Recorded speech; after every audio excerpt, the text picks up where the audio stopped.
आज हम जानेंगे कॉन्स्टिपेशन यानी कि कब्ज क्या है। कब्ज एक आम समस्या का रूप ले चुका है जिससे हर दूसरा या तीसरा व्यक्ति जूझ रहा है। कब्ज की जानकारी हर व्यक्ति के लिए अलग अलग हो सकती है। कुछ लोगों को कब्ज की शिकायत मात्र कुछ दिनों के लिए होती है, लेकिन दूसरे लोगों के लिए कब्ज क्रॉनिक यानी कि पुरानी हो सकती है, जिसके कारण उन्हें दर्द दूसरी परेशानियों का सामना भी करना पड़ सकता है। इन्हीं सभी से संबंधित जानकारी हम आज आपके साथ साझा करेंगे। सबको इसकी जानकारी होनी चाहिए कि आपके भोजन में रेशे यानी कि फाइबर का कितना महत्व है।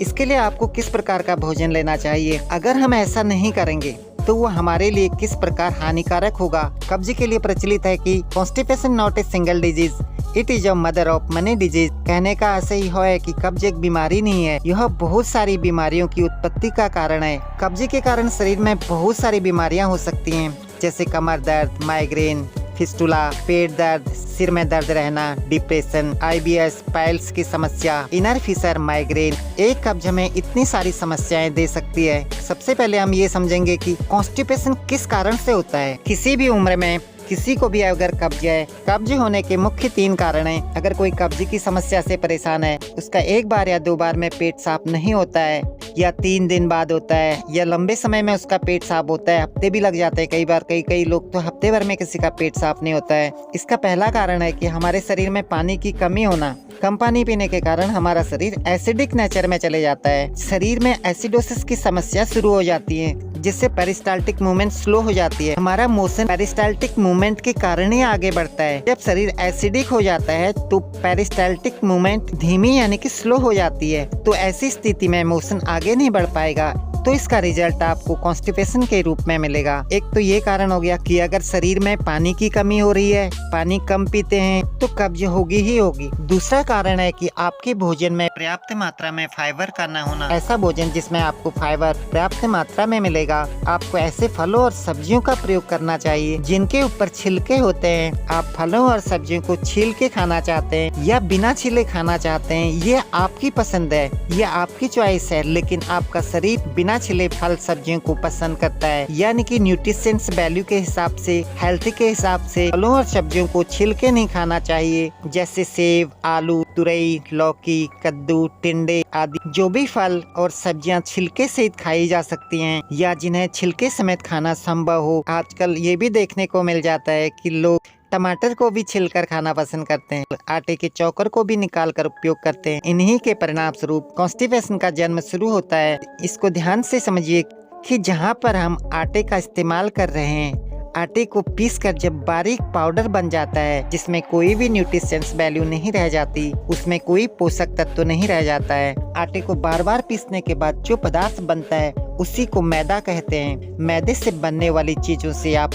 किसी भी प्रकार के पोषक तत्व नहीं मिल सकते, वो उल्टा आपको कॉन्स्टिपेशन ही देंगे। उसका उपयोग करके कब्ज ही होगी। ये कब्ज आपको कई सारी बीमारियां देगी। मैदे को डाइजेस्ट नहीं किया जा सकता है, क्योंकि डाइजेस्ट वो होता है जिसके अंदर कोई पोषण होता हो। पोषण हो, मैदे के अंदर कोई भी पोषक तत्व मौजूद नहीं है। जब आप लगातार मैदे का सेवन करते हैं तो निश्चित तौर पर आप कॉन्स्टिपेशन के रोगी बन जाते हैं। जैसे ही मैदे को खाते हैं, ये पूरे फूड पाइप में, स्टमक में, ड्यूडेनम में, स्मॉल इंटेस्टाइन में, लार्ज इंटेस्टाइन में मैदे का चिपकने का नेचर है। आप कभी अनुभव कीजिए, आटे को खींचिए, आटा खींचेगा नहीं, मैदे को खींचिए, मैदा खींच जाएगा।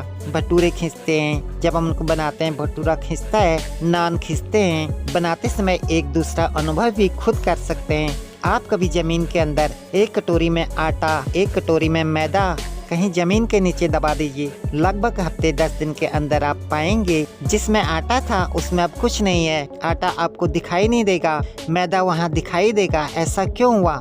क्योंकि मैदे के अंदर कोई न्यूट्रिशंस वैल्यू नहीं है, कोई पोषक तत्व नहीं है। उसे कोई खाना पसंद नहीं करता, उसे कीड़े मकोड़े भी खाना पसंद नहीं करते। एक विडंबना ही है कि आज हमारी नौजवान पीढ़ी पूर्ण रूप से मैदे के ही तरफ आकर्षित हो रही है। उनको फैट नहीं मिल रहा है, कार्बोहाइड्रेट नहीं मिल रहा है, शरीर को अमीनो एसिड्स नहीं मिल रहे हैं। ये कहाँ से शरीर को मिलेगा जब उनके खाने में noodles, momos, chowmein, burger, pizza, bread इत्यादि से अपने भोजन की पूर्ति कर रहे हैं। इसी को अगर वो अपना भोजन मान लेंगे, यही उनका भोजन होगा, तो उनको न्यूट्रिशंस कहाँ से मिलेंगे। इसलिए जो मैदे का इस्तेमाल कर रहे हैं वे कॉन्स्टिपेशन से नहीं बच सकते। उनको कब्ज रहती ही रहती है। उनको हार्मोनल समस्या, एक्ने, पेट की समस्या, स्किन डिजीज, एसिडिटी की समस्या, मस्कुलर की समस्या रहती ही रहती है, क्योंकि उनकी न्यूट्रिशंस की वैल्यू 0 हो चुकी है। इसलिए मैदे का प्रयोग करना अपने शरीर में बीमारियों को आमंत्रण देना जैसा है।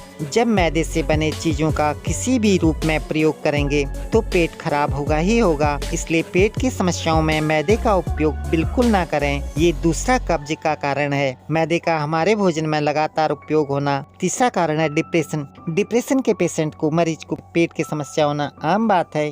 मैदे के अंदर न्यूट्रिशंस वैल्यू बिल्कुल नहीं होती, न उसके अंदर मिनरल है, न प्रोटीन है, न फैट है, न कार्बोहाइड्रेट है, न कोई विटामिन हैं, न पानी की मात्रा है। जब उसके अंदर कुछ है ही नहीं तो हम उसका सेवन इतना अधिक क्यों कर रहे हैं? ये भी एक बहुत बड़ी समस्या है कि आने वाली जनरेशन इस प्रकार धीरे धीरे बीमार होने के लिए तैयार है। आज अगर पूरी दुनिया में स्वास्थ्य से संबंधित कोई सबसे बड़ी समस्या है तो वह है पेट की समस्या। चाहे वो कॉन्स्टिपेशन हो या बदहजमी हो, एसिडिटी हो, लूज मोशन हो, IBS हो, कोलाइटिस हो, इनकी समस्या का कारण हम खुद ही हैं। जब हम अपने भोजन में मैदे का इस्तेमाल करना शुरू कर देते हैं तो यही जाने अनजाने हमारी बीमारी का कारण बनता है। हमेशा मौसमी फल और सब्जियों का ही प्रयोग करें, बेमौसमी फल और सब्जियों का प्रयोग ना करें।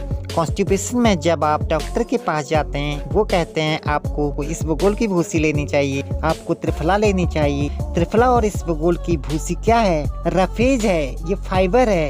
आपको आर्टिफिशियली फाइबर दिया जा रहा है, वही फाइबर जिसको आपने छिलका समझकर फेंक दिया था, जिसको यूजलेस समझते थे, वही छिलके लेना आपके लिए तब मजबूरी बन जाता है जब आप डॉक्टर के पास जाते हैं। कहते हैं कि मुझे कॉन्स्टिपेशन हो गया है, वो कहता है कि लंबे समय तक आप मैदे का सेवन कर रहे हैं, इसलिए आपको कॉन्स्टिपेशन हो गया है, कब्ज हो गई है। डॉक्टर आपको फाइबर युक्त आहार लेने की सलाह देता है। अगर हम उन गलतियों को नहीं करते तो आज ये स्थिति नहीं आती। न्यूरोथेरेपी में हम पूरे डायग्नोस्टिक सिस्टम को स्टिमुलेट करना जानते हैं। हम जानते हैं कि रेक्टम के अंदर जो मल इकट्ठा हो गया है उसका कैसे इलाज किया जाए, पेट के किस भाग का कैसे स्टिमुलेशन करना है, गॉल, लीवर, स्प्लीन, म्यूकस को कैसे स्टिमुलेट करना है। इसके लिए न्यूरोथेरेपी बहुत अच्छे तरीके से काम करती है।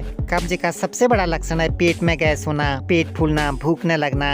इसके अलावा कब्ज के और भी कई लक्षण हो सकते हैं, जैसे सांस में बदबू आना, कुछ समय के अंतराल पर सर में दर्द होना, चक्कर आना, जी मिचलाना, चेहरे पर मुहासे निकलना, पेट में भारीपन महसूस होना, पाचन खराब होना, आँखों में जलन होना, कमजोरी महसूस करना, मन अशांत होना, पेट में मरोड़े होना, शौच के बाद भी पेट साफ नहीं होना, जुबान का रंग सफेदा मटमैला होना, कमर में दर्द होना, मुंह में छाले पड़ना, मल का सख्त होना, मल त्याग के दौरान जोर लगाना, नियमित रूप से मल त्याग नहीं होना, कभी कभी मतली उल्टी होना, पेट में सूजन होना। कब्ज को नजरअंदाज करने पर इसके लक्षण गंभीर रूप ले सकते हैं, जिसके कारण आपकी समस्या और बढ़ सकती है। इसलिए हमेशा अपने खान पान पर ध्यान रखें, ऐसी चीजों का इस्तेमाल न करें जिससे आपको कब्ज हो। आशा करता हूँ ये जानकारी आपके लिए उपयोगी होगी।